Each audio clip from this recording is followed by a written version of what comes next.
it's a $4 billion industry. There's always need for people, right? They are always looking for people to hire in order to get these movies done, right? Obviously, there are certain days, certain seasons throughout the year where, you know, you get more lucky in the sense that they are looking for more people, but there's always job, there's always work in this industry.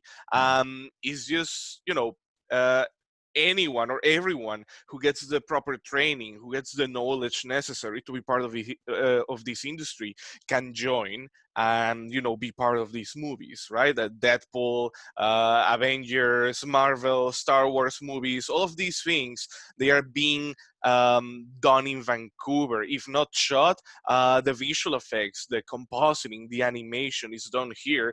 So yeah, again, it's definitely a lot of money in this industry, as you can see, and it has to go somewhere. It has to go to someone who is helping to put all these things together. There are definitely lots of opportunities in this field. Well, I like that you said that about getting the right education to go right into the career. Here at InFocus Film School, we have an 87% employment rate of all of our graduates. So you can see a few of our graduates, Miguel himself there, and one of the studio hiring recruiters there at Method Studios here in Vancouver. Method Studios, it's a studio known for a couple films you might have heard. Avengers, Blade Runner, John Wick, that's just to name a few of them. And you see some of our smaller group that we had there that was able to attend that day. 87% placement rate. So this is something I always say to the students, I'm sure you do too, Miguel, when they're coming. They're like, well, will I work? Well, I think if you're hardworking and you're dedicated and you put that time into your education to create that diverse demo reel, with you going on these studio tours, with all of the studios being here in Vancouver, I really do find that once this 87% placement rate is out there, these students really do see the worth of why they worked so hard over the 10 months. And that's the biggest question I always get as well is, where will you work? So in Vancouver, you can see this amazing picture here of downtown Vancouver. It is honestly spread across the downtown core of studios. And what's wonderful, InFocus Film School, we are smack dab in the middle of that. So you see a couple studios here, Method Studios that we were just speaking about. You see Atomic Cartoons, Fuse FX, Titmouse. So what are these studios like, Miguel, when you're going out there and you're seeing all the students' eyes wide open, their jaws hanging, and all of the hiring recruiters speaking with you and touring, what are these studios really looking for when you're out there? That's actually a very interesting question.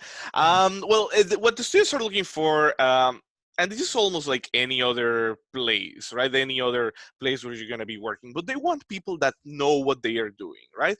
They want people that they can sit down in front of a computer, leave them to work for 8, 12 hours a day sometimes, working on a project. They are going to fulfill the expectations of the recruiters, of the seniors, of the supervisors, of the leads. There's a huge structure inside each studio about how things are done, right? But everyone is going to be asking you to do something, and everyone there who is your superior, and also your coworkers, they're going to be trusting you to, like, okay, like, we need this done, we need this material, so we want to see it by the end of the day. Sometimes it's not even by the end of the day. Sometimes there's like double check-ins during the day, especially for like bigger productions, let's say like a Marvel movie, for example. I've heard that in the Marvel movies they do checkups with the artist twice a day, just to make sure that they are getting exactly what the client, which is, Marvel, requires, right? Because they are very, very specific about what they want for their films. So they definitely want people who are prepared. They definitely want people who know their stuff, but they also want passionate individuals. They want people who are going to be sitting there working on these big budget movies, but because they love this medium, because they want to be part of these, right? I have not met a single person in this industry that they are there like, oh, I'm kind of here by accident. know, it's always someone that has a lot of passion for film, for entertainment, maybe even video games, TV series, books, right? There's always like really passionate people in the studios, which I think it's, after the knowledge, is the number one thing they want. Someone that can commit to this, someone that is ready to be part of this and just give it all when working in this industry. So, okay, that brings me to my question, and you're probably the best person to answer it. I'm I'm a student, and I'm looking, and I'm sure we have many students on here that are looking to come to school, that are looking for where to financially invest into their career. So, coming to InFocus Film School, why, if I was a student, why should I have you lead me in compositing and have other of our educators like Selman, like um, Odemaris lead me in this education at InFocus Film School? Um, I think it will have to be about how we're doing things here, right? Since the beginning, we've wanted people to get a complete education, an industry-based education. What I mean by that is that all of our teachers, all of our mentors, all of the people working here, they are actively working in the industry, right? Like they will work during the morning. At one of the different studios we have here. We have people working at Method, Fuse, Zoic, Wild Brain, Atomic, and after they are done with their work, they come, or well, they connect online because of the current situation. They go online and they teach you how to do things the way they are done in the studio. We're not going through like third parties or like trying to find like something that is filtered. We're going straight to the source. We're going to the people who are making Black Widow, the people who are making or were making Once Upon a Time, who are making Detective Pikachu, Last Kids on Earth, all these other shows, and we're asking them to share their expertise, to share their knowledge with our students, right?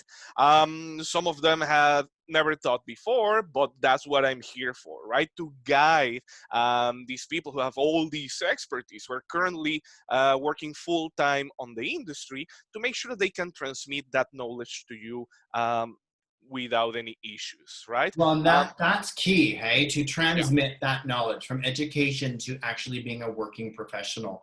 yeah, Something that you said that stuck out to me was it does sound a lot, and from what I hear from our current students, that it is real world training. They feel like going in when they're going into the 3D animation room, like they're going into a studio room, and the farm door closes behind them, like they have a double negative studio, and they're there to work on their work, and they're there working with these industry insiders. yeah. Now, if I'm not mistaken, we have students like educators like Selman, who worked on Detective Pikachu. If I'm not mistaken as well, we had other people like Chris Ryan, who was the CG supervisor for Black Panther, come in and work with some of our students as well. Yeah, yeah. We have mentors who are there pretty much helping throughout the entire program. We also have industry people visiting to look at what our students are doing and give them feedback, right? Chris Ryan, who was a CG supervisor on Black Panther, I think was one of the highlights we had last year. Such an amazing movie. And he was there actually looking at the students' demo reels to give them proper feedback on what they were doing, right? We also had Werner Ten Hoove. He was a compositor on Supernatural for a couple seasons, but right now his career, he's been working on Star Wars and pretty much all of the Marvel movies. Wow. I've known him for like 8 years now. He always wanted to work on those, and now that's what he's doing. And now he's coming to InFocus to talk to our students about how things are actually done in the industry, the kind of things he has to face every day, and also giving them the feedback they need for what they are currently working on, right? Looking at their work and saying like, yeah, like this works, this is what we want to see at the studio, or you can try this other thing, you can change this other aspect. Again, we're trying to have first hand um uh, you know people looking at the work done by our students and giving them the feedback they require to join the industry. Amazing. mind-blowing that these people are coming through our doors and working with our students. We have a couple questions I want to ask them, and then what I want to do for everyone, and you'll be excited to see this, we're going to play a video, and this video, everyone, is our past graduates' work from 3D, some of their demo reel work, some of our past graduates in compositing as well, and I want you to put in the back of your head, our compositing program used to be 3 months. We now moved it to 5 months, and it's online, which I'll get to later.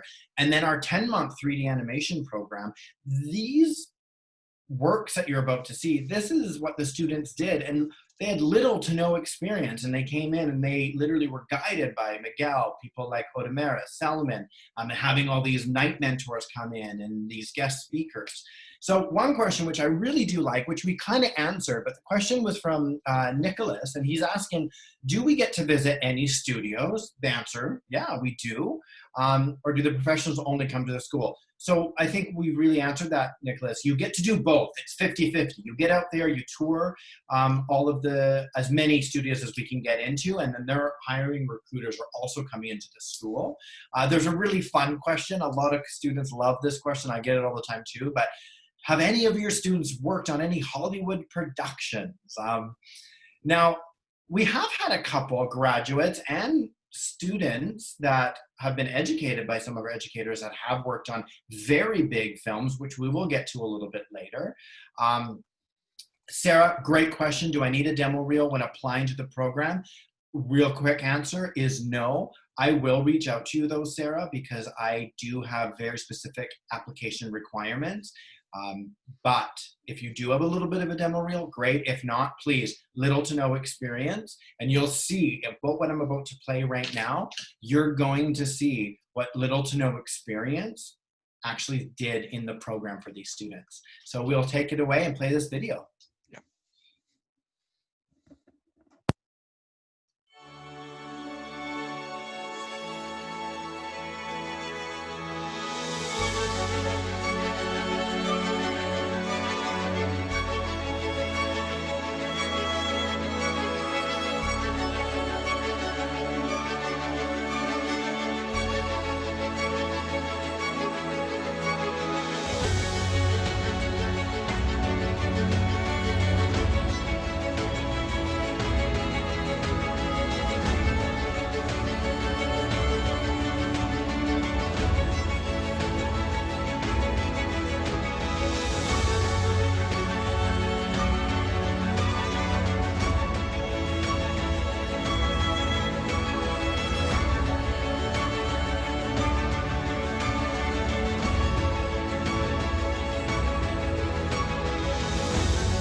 What goes through your mind, Miguel, when you see some of all of your past graduates work like that? Um, well,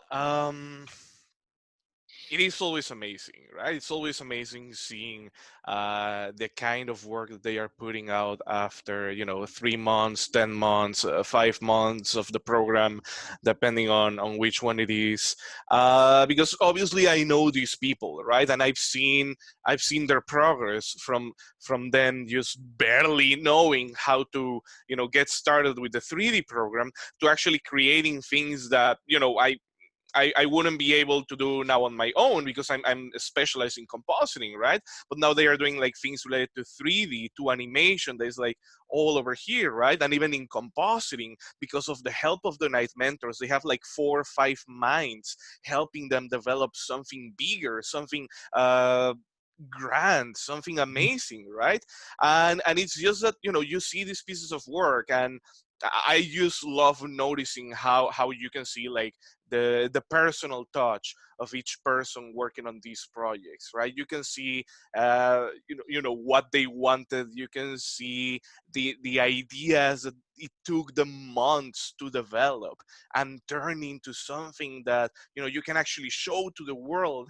And not only that, but you can it can get you a job, right? It can make you part of this industry, which I think it's in the end what we want to do, right? Like we are here, and probably you guys are also part of this conversation because you want to break into this industry. You want to see your stuff on the big screen or on a streaming service. You want to see your names on the credits. You want to like be able to say like, I did this, I worked on this, right? Yeah, this is usually the first step in order to achieve those dreams. It's fun. Like I see the video that we just played, and everyone with the frog and the lily pad, and it was the main opening of the video. That's from one of our amazing graduates. He's from Ontario, named Aaron Spritzer, and I do believe he just got off a really big job. Um, not too long ago actually, but when I met him as a potential student, I remember it was on Skype. He was in Toronto, I'm here in Vancouver, and he was really nervous because he had little to no experience. He had no idea how to use programs, which we'll talk about for everyone, like Nuke and Maya and ZBrush and Substance Painter and all of these programs. And to see that demo reel he created, that character, that frog, the lily pad, the water, within 10 months to show in his demo reel, to show hiring recruiters, blew my mind. And it's funny because at his graduation, I was kind of making a little joke with him. I was like, hey, do you remember when we met? And he started laughing, going, I had no idea that these educators and this place I would call my second home was literally going to guide me the way they did. So I love that you just said that, Miguel, because I think the biggest, especially with what we're in right now, this pandemic, and again, everyone, my thoughts, all of our thoughts at InFocus Film School go out to all of you who are affected by this. But I think we're all at this point right now where, okay, this is something maybe you've always wanted to do. You've always had this job that kept you away from a true passion. And now you're presented, this mirror is held up, and you're presented with, well, when am I going to do this? Well, now seems like the perfect time to do it. And I'm so proud to say you jump off that cliff, you take that risk, and you just saw living proof of people who had little to no experience that made this a reality for them. And you get to hear from someone who guides them, which, again, Miguel, thank you so much. I know you're really busy with our current students right now for joining us today. I have some questions. I am going to get to these questions. Thank you so much, Cedar. These are great questions. Thanks for typing my name correctly. I appreciate that. And everyone who's in Manitoba, everyone who's in Ontario, in Alberta, everyone who's joining us. Some of my students I know who are already enrolled. Thank you for joining today. And what I'm proud to say is our 3D animation and visual effects program, the 10-month diploma program, it is the last chance. So everyone that's on right now, this information session, your applications are in, you reserve that seat. Great, because we are only running the 10-month program in September 2020. Come March, it's going to be a 1-year program. You get to learn all the fields, and you will graduate with a diverse demo reel. Now, the 3D animation program, you're gaining essential skills. And these essential skills are 3D modeling and animation, compositing, dynamic effects, Dynamic effects, I didn't understand what that was, but maybe it's aging me, but it is coming back, I heard, the Matrix. When you see that bullet going through the air in the Matrix and the air is going around the bullet, that's dynamic effects, or Superman's cape kind of floating and moving, those particles and those elements, that's all dynamic effects. That's someone's full-time job, everyone. Can you imagine? And then going into the programs like Maya, Nuke, which we will talk about, and I know, Cedar, that's one of your questions. Nuke is for compositors and rotoscope artists. Then we're going to go over ZBrush and more. And the more is like Substance Painter, Arnold. Now, Miguel, when I first started learning about 3D animation and compositing, and I was talking to potential students, I was really, really confused with Maya, Nuke, ZBrush, Substance Painter. Now, to my ears now, I understand it. For some people here who have never used these programs, who are wondering, am I really going to learn this? Like, what is Maya? Like, can you describe what Maya, the program, is? Yeah, Maya, the program, definitely. Because yeah, it's a name that usually brings a lot of people like, well, like, what exactly are you doing then? But Maya is a 3D software. Okay, is what we use. It's pretty much the basis of everything. Everything we make usually starts in Maya, and that is if you want to model a cell phone to put on your scene, if you want to model or if you want to animate a character, if you have a character and you want to make it move around, right? If you want to create scenery, if you want to create vehicles, weapons, whatever you can imagine for a video game, a movie, a TV series, we start in Maya. Maya is a 3D software developed by Autodesk, who is a company who's been around for like decades now, and it is the industry standard for 3D. What that means is that if you go to any studio in Vancouver and probably in the world, usually they are going to ask you, okay, do you know how to use Maya? In some studios, obviously, they might use other software, but Maya is kind of the standard that no matter where you go, people, if you say, I know Maya, they will, okay, like then you can handle these, you can Right. handle this other thing. So that's good to know. Like within the 10 month and then moving into the 1 year, within the 10 month, they do wrap their brains around and their hands around Yes. these programs. And you know, the picture that you're seeing, everyone, is one of my students named Adam. He's from Ontario. He came all the way from Ontario. And I see I have a great question about international students and helping with housing. Just like Adam in the picture that you see, I do help students with housing. We don't really have like an InFocus film school house. That's something we should talk to our executive director about. I think it might be really fun, but we don't. But international or all across Canada, I can help you look into housing. So that's not a problem. I do see we have a great question as well. Not question so much, but Ethan. I have a student. He's actually, I believe, in Winnipeg, and Ethan built his own green screen in his basement, Miguel. And he's Okay. going to be coming to us in September, which is quite exciting. And he's just saying that how excited he is, and that makes me really happy. He really liked the video. Nice. But going back to what I was saying initially, I like that these students are coming to us and then they're really understanding all of this. They're understanding how to use Maya, how to use Nuke, how to use ZBrush. And I always say to them, and correct me if I'm wrong, that it's okay if they don't master these programs, because they are going to have that foundation and that element of design in their work that when we do place them in studios and the educators hire them and put them in studios as well, if that's their journey, they're going to have a very good foundation to keep growing. Yeah, absolutely. And that's why, for example, someone asked about portfolios, right? If you have anything previous, obviously, I would love to see it, right? As a lead mentor, as a lead teacher, I love knowing where everyone comes from, so I can try to find ways to like make it easier for you. But we start from scratch in our program, right? We teach you Maya, Nuke, ZBrush, everything from the very, very beginning, right? We also go through the fundamentals of like film, composition, design, color theory, color psychology, all these different elements that you need to produce, what is going to be the end result, right? We always start from scratch. We treat every student as if they knew nothing about this. Sometimes we have a bit people with a bit more experience, but that curve is, you know, flattened really fast, just because of how fast we go with the fundamentals, making sure that you understand them. We're like very, like, you know, um, thorough with them, and then we start going into the actual software. We start going into the more complicated stuff, but making sure that everyone, yeah, has the basic knowledge they need. Great. I jumped over a question, and I like that you were just talking about a couple of things, because this helps with that. It's one of the questions from Elnar is, you know, do we help our students find work after graduation? Yeah, they're an international student. Elnar, I'm going to email you a lot of ways about what a postgraduate work permit is, what all of that is. But yes, you know, if the jobs are out there, which they are, we do and go above and beyond to get our students out there working. Because at the end of the day, you make us look wonderful because you're out there working, and people ask you, where did you train?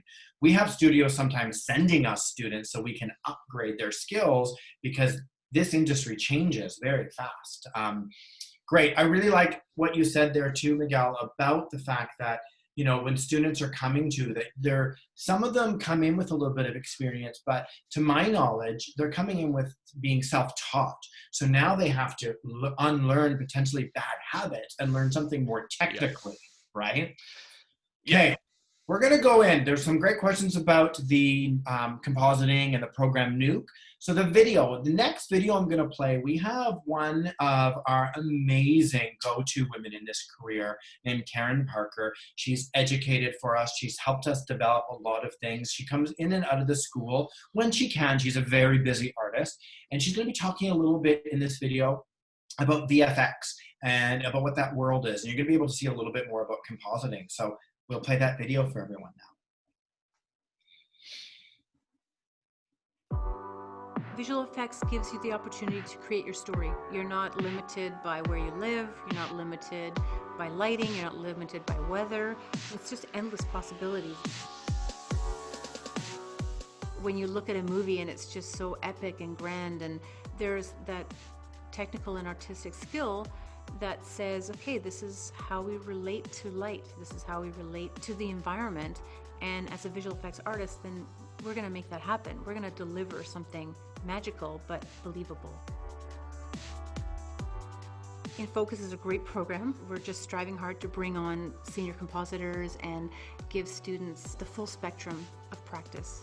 Day one, you walk in that door, you are on the computer and you are learning compositing. There's no ramp up, there's no lead in. This is it.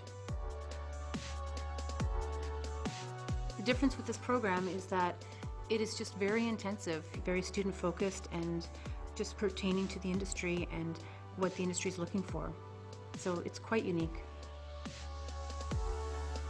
It's amazing when you watch a breakdown reel and you say, oh wow, I never thought about that application. That's brilliant, right? And that's all possible now.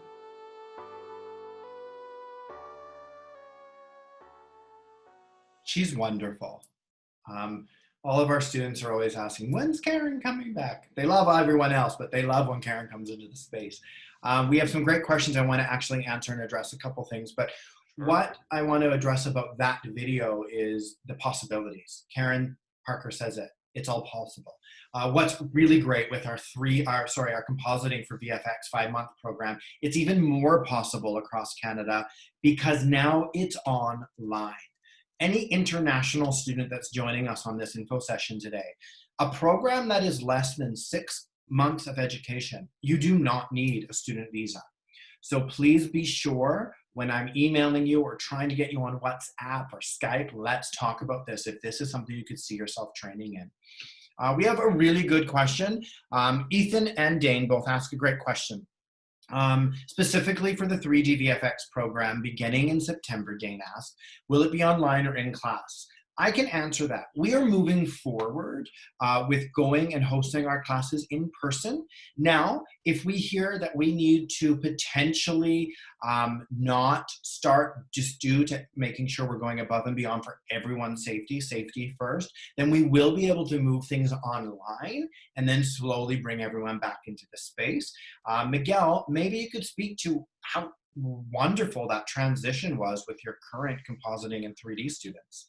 Yeah, yeah, I mean, it was definitely, I think, on the end of the students, it was perfect, right? It was a lot of work from our side to make sure that this all was done properly. The moment we realized that, yeah, people were going to be sent home, I started working on making sure that this transition was effortless.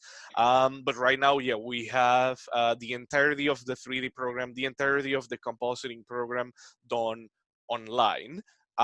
They still have access to their computers on site, but this is done through software. So from their laptops, from in some cases, I think someone was actually on their tablet, they can actually log into their school computers, and this is great because not everyone has a computer that is ready to handle, Maya or Nuke or these bigger software, right?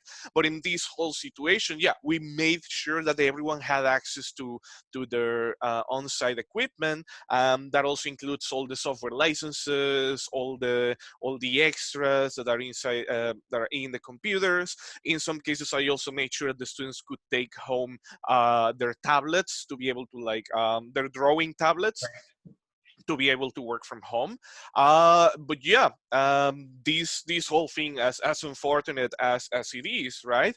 It was in a way a challenge to make sure that we could provide this online education, and I would say it was a success. Like everyone, there's Mhm. people right now working on their demo reels, moving forward, like going into the last stage of development of work, and they are doing everything online. They have access to me and the other mentors. Like we have video chats just like this one all the time. All the classes are done live online. They are not pre-recorded. We record the classes for later perusal, but every class is done live. So if you have questions, if you have issues, right on that moment, I can help you. I can go into your screen. I can even go into your computer and help you with whatever you're struggling with. That's so So good. yeah, that makes me, I think it makes us really happy, really excited to be able to now offer the compositing program as an online course with all of the good things, all of the pluses of what we had before. Great. Thank you for answering that. There are some questions about that. Now we've answered it. Good news too, in BC, there is a question about how we're doing with COVID-19 in BC. We've had 9 new cases today. What's, I guess the positive thing out of it is we know where these cases are coming from. So Bonnie Henry, who is in charge of our health ministry here in BC, we know where these cases are from, and we've really flattened the curve, and we're really dealing with this very, very, very well for being the 3rd biggest city in Canada, Vancouver. We're ahead of the game. Ethan, I know in Manitoba, you guys have been doing exceptionally well, which congratulations, but we're right behind you there. So we're really proud to announce that. Now, compositing. I like that you said that, how it's specific, because it is a very highly specialized program. It's high in demand. And again, repeating ourselves, it's now available from the safety and security in your own home, which I think is fantastic because in the lower mainland, we are the only program that is offering something as compositing for 5 months online. So it is a very niche market that's high, high in demand. Now, some of these top educators that we have are also top visual effects pros. So there were a couple things that we are talking about here. We see Black Panther, Chris Ryan. He was the CG supervisor. He came in and worked with our students.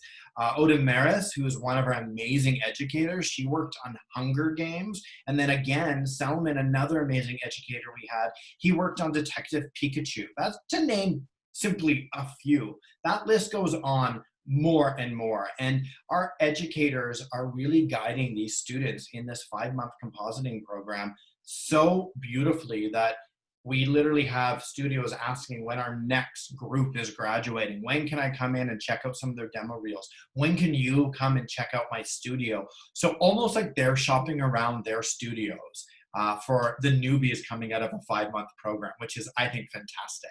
Now, here are just a few of the videos that some and movies that some of our educators have worked on and students. So could you speak to other things that our graduates and educators have worked on, Miguel? Sorry, Clarence, you kind of cut off there. Can you repeat the last question? Yeah, could you speak to some more movies, television shows that some of our graduates and our educators have worked on? Yeah, well, definitely the stuff that we're seeing here on the screen is part of that, right? I'm especially like super. I mean, it's exciting to have our students working on things that they were fans of, and now they are part of it, right? Or with our educators, like I'm still thrilled about knowing that I have at the school, you know, people that work on Detective Pikachu. Two of our mentors work on that movie, right? For Avengers, people like Werner, previous students like Warren, I think, also work on the Avengers movies, Yeah. right? Also, like, you know, I'm a big fan of animation. For example, we have Arturo Baccio. Arturo, he's right now working at Wild Brain, and one of their biggest projects they've been working on, other than the Peanuts movie, which I loved, he was working on Last Kids on Earth, which is it's a 2D animated show. It has 3D elements. That's what he's working on. But it's amazing, just, you know, seeing all these people working on all these things, right? And again, I still have trouble like putting all those things together, like understanding that I know people and I work with people and I've trained people that are working on these things that millions and millions of people are watching all around the world, right? So great. I feel the same way when I'm watching shows and I see some of our graduates' names, some of our teachers' names. I literally, sometimes I'm texting them or I email them like, I just saw your name. This was so cool. Yeah. Thank you, Miguel. Like, so everyone, your future in focus, our 3D animation program and visual effects. Our September students, you're all saving 2,500 Canadian dollars towards your tuition. So students that are already enrolled in this class, you secured that seat. I do have a few seats left, and the savings on your financial investment, so your tuition, is 2,500 Canadian dollars. And it's the last time we're going to be running a 10-month program. I did have a question about the 3D animation program. It is not designed really to be online, but we converted it to be online due to, of course, the current situation. But we will run it in person in September unless we're told otherwise. But predominantly it is an in-person class. But I know, Cedar, you said you have interest in the compositing program. That is all online starting October 13th of this year. And I have 3 seats left in that program. You and I can email back and forth and we'll talk about that. So everyone, I see that most of these questions have been answered. This makes me so happy. We had a great turnout of attendees today. I want to open this time up now for some more questions that you might not thought of, or we have time. We literally have 14 minutes left of this time with all of you. So please let the questions pour in. If you have questions for Miguel, that would be great. Is the online compositing program full-time? Now, Miguel, it is a full-time program, everyone, specifically because it is opened for government funding like BC Student Aid, Manitoba Student Aid, OSAP, which is Ontario, any student aid across Canada. So it's a minimum of 20 hours a week. But when we move online, do you want to describe what that schedule is going to look like a little bit more, Miguel? Sure. I actually had it here somewhere, but rather than looking for it, but usually the way it works, and that's kind of what we're keeping on the new schedule for the compositing program, is that there will be every day there will be lessons during morning time, right? if you're from, the eastern side of Canada, probably will be more like afternoon. But we're also working on making sure that now, because this program is going online, that no matter where you are, you can attend to at a decent time, right? So you're not finishing class by 2 a.m. or something like that. But yeah, usually there's classes in the morning. Those classes are uh, most of the time with yours truly here. I take you through the introduction to what is compositing, what can you do, what can you achieve.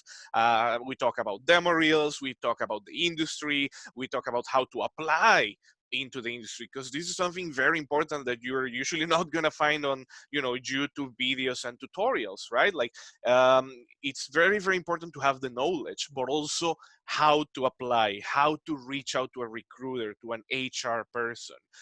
In this industry that is so small, you don't want to mess up with that. And then in the evenings, we have the classes with the night mentors. The night mentors are people that are currently working on the industry full time, right? That they take like literally 30 minutes after they left work, they come running here to the school. I know that's the case with Jamie and James, two of our night mentors in the compositing program. Or they go online in this situation we're living in to just connect and be with you guys. And those 2-3 hours of time you spend with the night mentors, they are invaluable in the sense that there's so much information, so much knowledge from people that are actively doing this. They are literally working on movies that I can't say the movies, and they tell me, and then they're like, don't say that because I'm gonna get in trouble. But I know they are working on these big movies, and it's like, yeah, they are making the stuff that we're gonna be seeing in 2-3 months, or probably on demand, depending on what's happening now. But yeah, it's usually then like a 2-shift thing. There's a morning shift and an evening shift, and in between there is lap time. And during that lap time, which is around 3 hours, I'm usually available for any questions, any issues, anything that you need help with. And that can be from, how do I open this file in Nuke? How do I save it as this? Or maybe something related to your equipment, to the software license, right? But you have help and you have support all the way through the program. That never ends. That never stops. I hope that answered your question. That answered the question for me, because I actually wanted to know too. I'm like, yeah, how are we doing this? That's awesome. We have really great questions. I'm really, really appreciative of these questions. One big question here, and this is great. I want you to answer this. It's coming from Cedar. Cedar, thank you so much for your email. I'm going to be emailing you very soon. Okay, so 3D modeling, animation, rigging, VFX, the environment, lighting, compositing. Which of these are the most in demand in the industry when you're doing, let's say, 3D rigging or compositing? That's an interesting question, because I will just right away say, like, yeah, compositing. Compositing is the best one. Don't even think about anything else. Just go for compositing, right? Obviously, I'm biased. Yes, you are, because you're a compositor. I'm a compositor. The compositing program is my baby. Also, the 3D program, but the compositing one is like, yeah, that's what I do most of the time, right? Obviously, certain areas demand require more people. Some areas require like a higher level of expertise, right? Like you need more training in order to be, let's say, a rigger, for example. Maybe you want to be a 3D character modeler. That one is going to be difficult as you leave, as you graduate from a school, because usually character modelers are people with lots of years of experience, right? Um, in the end, there is demand for everything. I would say that there is demand for the basic stuff, right? Like modeling, there is demand for people who can model props and environments, which you have right there. Lighting, definitely there is a demand for lighting, both in 3D and in 2D, which is really interesting because they kind of like blend with each other right there. Compositing, there's always demand for compositors. Again, some studios hire on certain dates or seasons, but there's a lot of movement in this industry, right? Like people are moving to Montreal and back to Vancouver, LA. here Vancouver is still like one of the biggest places for compositing, so there is a big demand for it, right? You won't start doing actual compositing. You usually start, doing roto, paint, green screen, maybe 2D tracking, but there is definitely demand for all these, right? Some other areas, for example, rigging.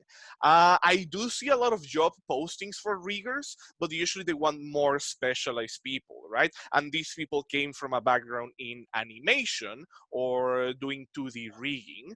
So it kind of depends. There's definitely like the areas I mentioned are a bit more on demand, but yeah, there's always work. There's always job opportunities if you are good at what you do and you know how to sell yourself. Well, and you definitely do because you sold yourself as a composer, which I love. And I love that that's your bias because you're right. There are so many jobs out there. And of course, you're going to gun those compositing jobs. And in my experience, when hiring recruiters are calling the school and speaking with me or calling my work cell phone, they're looking for everything. They'll ask, hey, who's coming out of your compositing program? Who's coming out of your 3D program? Could I talk to one of your educators about someone who you can really see being more of a visual effects artist or a 3D rigger or in dynamic effects? So just so you know, great questions, Cedar, but there so much opportunity. It is a trade that literally will never, never, ever go away.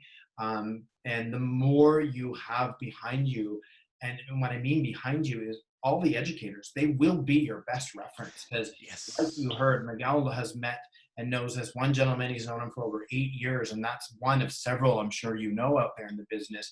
So always, I say this to all the students, be on your best behavior, because when you're in these classes with these educators and these industry professionals, they're getting calls about who you are in their class as well. Like, hey, so-and-so just sent me their demo reel.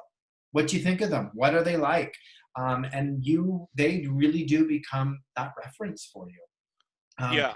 These questions are so good. It makes me very, very happy. I love all your questions, Cedar. I can't wait to email you. I can't wait to get you into the compositing program. I'm going to be emailing you right after this, so get ready. Now, anything else to add? We have about 6 minutes. Miguel, From yeah, from my side, since we were talking about recruiting and yeah, all of these, right? Yeah, that's one of the other things that I think are kind of like important about what we offer here at InFocus, right? Because we care about your education. Obviously, we want to make sure that you're prepared, that you know what you're doing, right? But we're also your first step to connect to a wider world of people who are doing this for a living, right? Working as a teacher, as a program coordinator, program lead, I'm always in touch, in contact with recruiters, with leads, with supervisors, people who are working at the studio, and people who, yeah, are looking for people to join them all the time, right? And a lot of times I will get I will be reached out by people asking me like, do you know someone? Usually it's like, are you available to do this? It happened recently, and it's like, no, I can't really join a studio right now. It's like, okay, do you know someone, right? And like, yeah, and I actually like pushed the name of one of our previous students forward, because I'm like, I feel like this is a person that might be really good at this, right? um and it's important that you guys know how to develop these relationships, right? That you guys are able to like talk to other people and get to know them and show them that you are not only a knowledgeable artist but a great person. And that is something we do at the school. We have like entire days, I think 2 whole weeks dedicated to that training, to make sure that you as an artist are able to present yourself to other people, and they are like, okay, his demo reel or their demo reel is good, and they are also nice to talk to, right? Because sometimes you can have an amazing demo reel, but you don't know how to put yourself out there. It is difficult. I had to learn that myself, right? But yeah, it is very, very, very important to be able to like know how to reach out, how to introduce yourselves, right? It's balancing a lot of different aspects about, being proud of your work, but being humble at the same time, showing that you know, but not being like super pushy about it. But it's definitely something that we go through the program. And then your mentors, the one teaching you guys all these things, are the ones that are going to be looking at your work and be like, hey, uh, would you like to work with me? Would you like to join the studio? We've had that already, like a couple different times, that the mentors working at the program look at the students' work and they go like, you know what? Give me your demo reel because I'm gonna share it with the recruiters or the leads at the studio, right? Because you're doing what you're supposed to be doing. Like, I can see that I know what kind of person you are. I want you here, right? And that is, again, that is something that I think it's priceless, because you can't get that by watching YouTube videos or learning on your own, right? There's this whole social aspect that even in times like these that we're like stuck at home, it still happens. There's still Zoom, there is Discord, there are so many tools to make sure that we can still talk and interact with other people.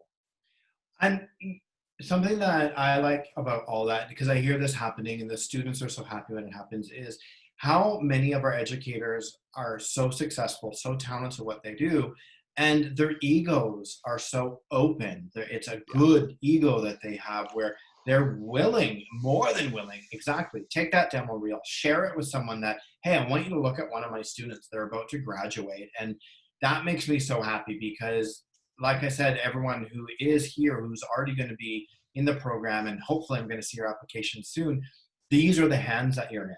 These are the people that are taking care of you. And it is so important because they will set you up for that success of, hey, here's real world education in 3D animation and visual effects, or if you do the 5-month compositing program, now let's get you into the studio. Going back to a question earlier, yes, there are a lot of jobs out there in compositing, and yes, it is a little harder to do compositing remotely, unless maybe you open your own business somehow, but majority of the time, they do want you inside those studios for sure. What we do have happening, it's trending in the school, which I'm happy. We have students coming into compositing and then going into 3D. We have students going into our 3D animation visual effect program and coming into our compositing program. So kind of vice versa, and we get to have them there for so much longer. And when they graduate, that demo reel has many different facets that's part of it, many different areas and pockets that they can really be their own creative producer in. One thing about InFocus Film School I like to always say before we wrap up here is we do have the 5 programs. We've talked about 2 of them. We have a writing program. We have a film program. We have an amazing graphic design program, and it's not built into the curriculum, but all of these students in all of these programs, they work together quite beautifully. You'll hear a film production graduate, a student, knock on the 3D door and go, hey, can someone help me work on this film? Vice versa at the compositing, vice versa from the 3D students going, hey, can you help me with this? So it's a really fun, artistic vibe and energy in our building, and really a big ensemble making everything work. We have no questions left here. The questions that I do have, I have your emails. I will contact you. Miguel, I want to say thank you so much for taking this time. Again, I know you're really busy with our students, so thank you for being with us this afternoon. Everyone who came and attended, thank you. I want to again give all of our warm thoughts out there for everyone being affected by this pandemic right now. Again, I'm so proud to say in BC, we had only 9 new cases today. We know where they're coming from. We've really flattened and beat this curve. We're quite excited about a lot of what's happening, and we are moving forward with the permission of our province to start slowly opening our doors at the school. I'm Clarence Monagle. I'm the Director of Admissions at InFocus Film School. Thank you so much for spending your time in this last hour. If there are any other questions, my email is clarence@infocusfilmschool.com, but no worries, you will all be hearing from me and we will be in contact. Thank you so much for taking this time. Cedar says thank you, very informative, amazing presentation, thank you. This is great, and any other questions I have here, I will Joel, you're welcome for your time. I will be following up with everyone. Thank you so much. Perfect.